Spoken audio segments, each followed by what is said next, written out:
మిత్రులారా, గత ముఖ్యమంత్రి కల్వకుంట్ల చంద్రశేఖరరావు గారి ఉపన్యాసాలు మాటలు చాలామందికి గుర్తుండే ఉంటాయి.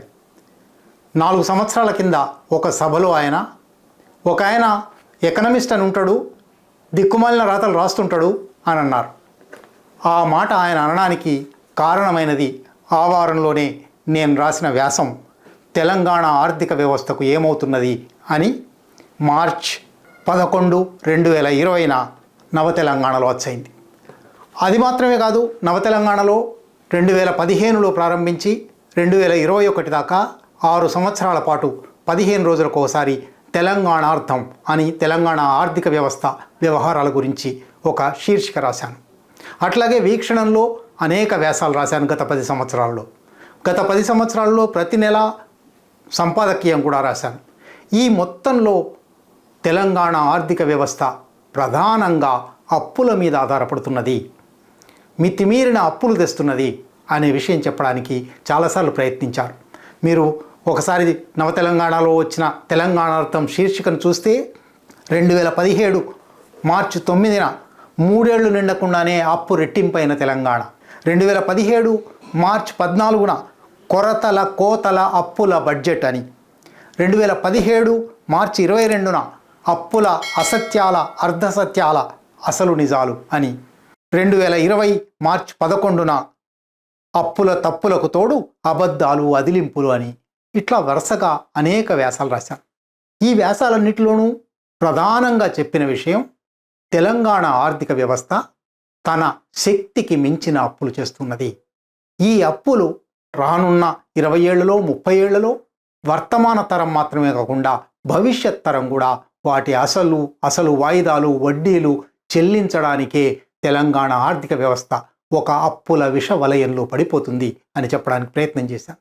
ఇంతకుముందు చెప్పినట్టు ముఖ్యమంత్రి గారు స్వయంగా తోసిపారేశారు.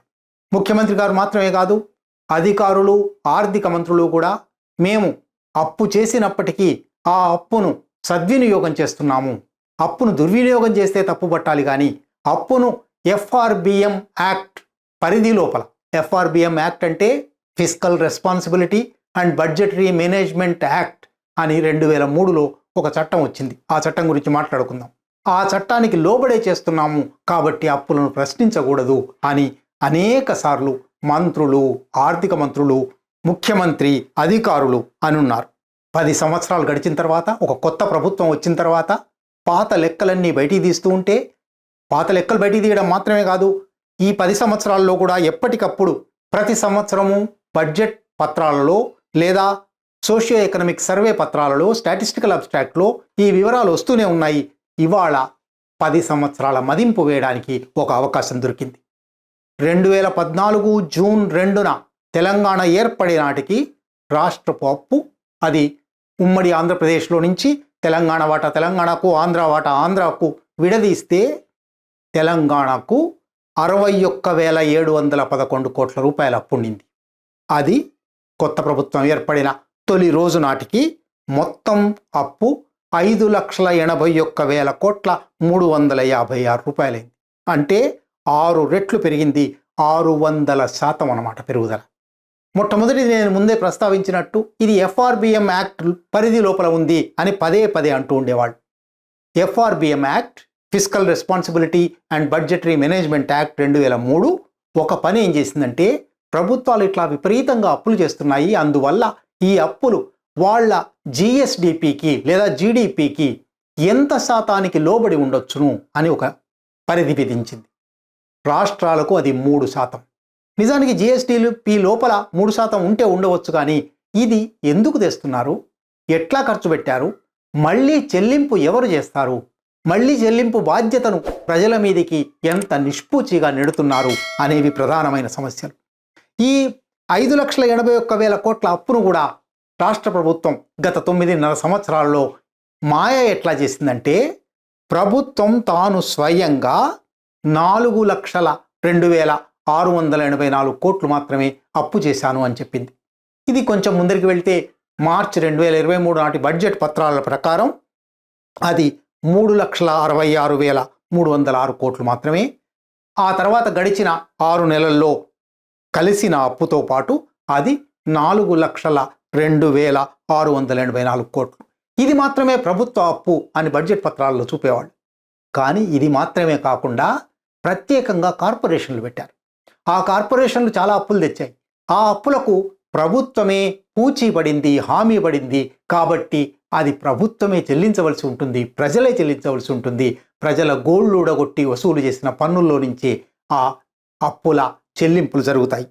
అట్లా డిస్కామ్లు అంటే విద్యుత్ సరఫరా కంపెనీలు, డిస్ట్రిబ్యూషన్ కంపెనీలు, ఈ కంపెనీల అప్పు 57,239 కోట్లు అని పత్రాల్లో చూపెట్టారు. నిన్న విద్యుత్ సమీక్ష జరిగింది. ఆ సమీక్షలో 81,000 కోట్ల అప్పు అని చెప్పారు. పత్రాల్లో 52,000 కోట్లు అని చెప్పింది. వాస్తవానికి 81,000 కోట్లు, 30,000 కోట్ల అప్పును దాచారు. కాళేశ్వరం లిఫ్ట్ ఇరిగేషన్ ప్రాజెక్టు కోసం దానికి సపరేట్ కార్పొరేషన్ ఏర్పాటు చేశారు. 97,449 కోట్లు అప్పు తెచ్చారు. మిషన్ భగీరథ పేరు మీద 23,984 కోట్లు అప్పు తెచ్చారు. ఇవి కాకుండా వేరువేరు మార్గాల నుంచి చేసిన అన్ని అప్పులు కలిపి 5,81,356 కోట్లు. ఇది ఏటేటా పాపం పెరిగినట్టుగా పెరిగిపోతూ వచ్చింది. ఈ అప్పు చేసి ప్రజల అభివృద్ధి చేశాము, ప్రజల కోసమే ఖర్చు పెట్టాము అని కూడా అనవచ్చు. కానీ వాస్తవానికి ఎప్పుడైనా ఒక అప్పు తెచ్చినప్పుడు ఆ అప్పు వినియోగానికి ఖర్చు పెడుతున్నారా, మళ్ళీ పునరాదాయానికి, ఆదాయ వనరులను సమకూర్చుకోవడానికి ఖర్చు పెడుతున్నారా అనేది ఒక కీలక అంశం. ఈ 6 లక్షల కోట్ల రూపాయల అప్పులో ఒక్కటంటే ఒక్కటి కూడా బహుశా నీటిపారుదలను ఆదాయ వనరుగా చూపెట్టవచ్చు. ఆ నీటిపారుదలను మినహాయిస్తే మిగిలిన అప్పులన్నీ ఆదాయ వనరులను సృష్టించలేదు. కేవలం వినియోగానికి, అవి సంక్షేమ పథకాలు కావచ్చు లేదా అవినీతి కావచ్చు, ఏ రకంగానైనా మొత్తానికి తెచ్చిన అప్పులన్నీ స్వాహా అయిపోయాయి.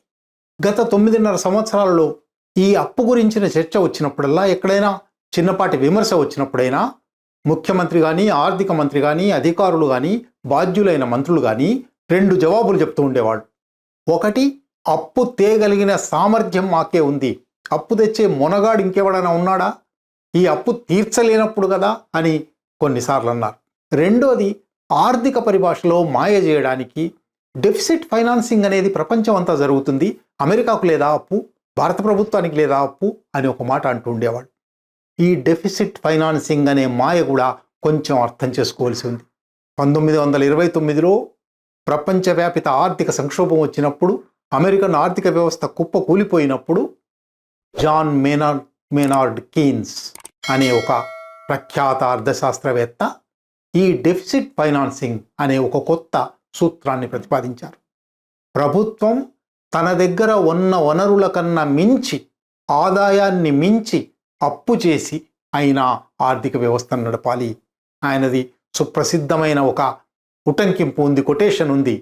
ఆర్థిక వ్యవస్థలో సంక్షోభం వచ్చింది కాబట్టి, నిరుద్యోగం ప్రబలుతున్నది కాబట్టి ప్రభుత్వమే పని కల్పించాలి అన్నాడు. ఎట్లా పని కల్పిస్తుంది అంటే, ఒకరోజు గోతులు తవ్వించండి, మర్నాడు ఆ గోతులు పూడ్పించండి. వీటి కోసం ప్రభుత్వం ఇన్ఫ్లేషన్ అయినా సరే, ద్రవ్యోల్బణమైనా సరే, మితిమీరిన నోట్లు అచ్చువేసి ఆర్థిక వ్యవస్థను చలనంలో పెట్టాలి. వీటి వల్ల ఉద్యోగం పెరుగుతుంది, ఉద్యోగం వల్ల ఆర్థిక వ్యవస్థలో వాళ్ళ కొనుగోలు శక్తి పెరుగుతుంది, కొనుగోలు శక్తి పెరిగినందువల్ల సరుకుల అమ్మకం పెరుగుతుంది, సరుకుల అమ్మకం పెరిగినందువల్ల ఉత్పత్తి పెరుగుతుంది. కనుక ఒక ప్రభుత్వం అప్పు ద్వారా చేసే ఒక ట్రిగ్గర్ మొత్తంగా ఆర్థిక వ్యవస్థ చలనానికి దారితీస్తుంది. కనుక ఈ పని చేయండి అని డెఫిసిట్ ఫైనాన్సింగ్ అనే ఒక సూత్రం ప్రవేశపెట్టాడు. ఈ డెఫిసిట్ ఫైనాన్సింగ్ని ఇవాల్టి వరకు అన్ని ఆర్థిక వ్యవస్థలలోనూ ముఖ్యంగా పాలకులు తమ ఔదల దాలుస్తున్నారు. ఎందుకంటే తమకేమీ అధికారం ఉండదు, 5 ఏళ్ల కోసం అధికారంలోకి వస్తారు. ఈ 5 ఏళ్లలో విపరీతంగా అప్పులు చేయొచ్చు. అప్పులో నుంచి 100 రూపాయలు అప్పు చేస్తే దాని నుంచి 50 రూపాయలు, 30 రూపాయలు ప్రజలకు సంక్షేమం పేరు మీద, భృతి పేరు మీద ఇవ్వచ్చు, వాళ్ళను సంతృప్తిపరచవచ్చు. మిగిలిన 50 రూపాయలు తమ బొక్కసాలకు, అవినీతికి వాడుకోవచ్చు. ఇది ప్రపంచవ్యాప్తంగా అన్ని ఆర్థిక వ్యవస్థల్లోనూ పాలకులు అనుసరించిన ఒక వ్యూహం. ఈ వ్యూహాన్నే తెలంగాణ ప్రభువులు కూడా అనుసరించి డెఫిసిట్ ఫైనాన్సింగ్ అన్ని చోట్ల ఉన్నది కదా, అప్పు చేసి ప్రభుత్వాన్ని, ఆర్థిక వ్యవస్థను నడపడం అన్ని చోట్ల ఉన్నది కదా, ఆ పనే మేం చేస్తున్నాము అన్నారు. నిజానికి కీన్స్ ప్రతిపాదించిన కినీషియన్ అర్థశాస్త్రం మీద చాలా విమర్శ వచ్చింది. దీని మీద కూడా చాలా విమర్శ వచ్చింది. ఈ అప్పు చేయడం ద్వారా చలనంలో పెట్టడం బాగానే ఉంది, కానీ అసలు మొత్తం ఆర్థిక వ్యవస్థ శక్తి ఎంత? ఆర్థిక వ్యవస్థ సామర్థ్యాన్ని మించిన అప్పు చేస్తే ఈ ఆర్థిక వ్యవస్థ దానిలో నుంచి ఎట్లా బయటపడుతుంది? ఇది ఒక సంక్షోభాన్ని తప్పించుకోవడానికి మరొక సంక్షోభానికి దారితీయడం కాదా, లేదా కేవలం సంక్షోభాన్ని వాయిదా వేయడం కాదా అని చాలా ప్రశ్నలు వచ్చాయి. నిజంగానే తెలంగాణ 9.5 సంవత్సరాలలో 6 రెట్లు పెరిగిన అప్పు నుంచి ఈ అప్పు ప్రతి సంవత్సరము దాని అసలు వాయిదాలు కట్టాలి, వడ్డీలు కట్టాలి. వీటికి ఎక్కడి నుంచి డబ్బులు వస్తాయి? అంటే ప్రజల మీద పన్నుల భారాన్ని పెంచవలసి వస్తుంది, లేదా ప్రభుత్వం ఏదో రకమైన ఆదాయ మార్గాలను చూసుకోవలసి వస్తుంది. అంటే తెలంగాణకు తెలిసింది, లేదా ఈ దేశంలో అన్ని రాష్ట్ర ప్రభుత్వాలకు తెలిసింది, ప్రజల చేత ఎక్కువ తాగించి ఎక్సైజ్ పన్ను రాబట్టడం, లేదా పన్నేతర ఆదాయం. ఇదివరకు ప్రభుత్వ రంగ సంస్థల నుంచి పన్నేతర ఆదాయం వస్తూ ఉండేది. ప్రభుత్వ రంగ సంస్థలు ఉన్నవి మూసేశారు. తెలంగాణలో ఒక్కటి కూడా కొత్తగా ఏర్పడలేదు. కనుక ప్రభుత్వ ఆదాయ వనరులు గండి పడింది. ఈ గండి ఉండగా భవిష్యత్తులో ఈ చెల్లింపులు ఎట్లా చేస్తారు? అసలు వాయిదాలు ఎట్లా కడతారు? వడ్డీలు ఎట్లా కడతారు? ఇది కట్టవలసింది ప్రభుత్వం కాదు. ప్రభుత్వంలో ఉన్న వాళ్ళు దిగిపోతారు. వాళ్ళు ఉన్న రోజులు విలాసాలు అనుభవిస్తారు. కేవలం ముఖ్యమంత్రి నివాస భవనం కోసం ప్రభుత్వమే చెప్పిన లెక్క 37 నుంచి 40 కోట్లు ఖర్చయింది అని. బుల్లెట్ ప్రూఫ్ బాత్రూములు కట్టించుకున్నారు. అక్కడి నుంచి అదంతా కట్టవలసిన వాళ్ళెవరు? ప్రజలు. ఈ తరం, బహుశా వచ్చే తరం 20 ఏళ్ళు 30 ఏళ్ల పాటు ఈ అప్పు ఉంటుంది. ఈ అప్పు ఉండగా కొత్త ప్రభుత్వం 6 పథకాలు ప్రకటించింది. నిజానికి ఈ అప్పుల లెక్కలు బయట పెడుతున్నారంటే ఇంత అప్పు ఉంది కాబట్టి మేము ఈ పథకాలు అమలు చేయలేము అని చెప్పడానికి కావచ్చు, ఒక సాకు తీసుకోవడానికి కావచ్చు, లేదా వాళ్ళు ప్రజలలో మద్దతు సంపాదించుకోవడానికి మళ్ళీ అప్పులు చేసి ఈ పథకాలు అమలు చేయొచ్చు. భవిష్యత్ ఏమవుతుంది? ఇవాళ 6 లక్షల కోట్ల రూపాయలు ఉన్న అప్పు ఇంకొక 5 సంవత్సరాలు గడిచేసరికి తగ్గుతుందా, పెరుగుతుందా? ఇది తెలంగాణ ప్రజల ముందున్న సమస్య. తెలంగాణ ప్రజలు తమ బిడ్డల భవిష్యత్ ఏమవుతుంది, తమ బిడ్డలకు కూడా ఏ అప్పు పడుతుంది అని ఆలోచించవలసిన సమస్య.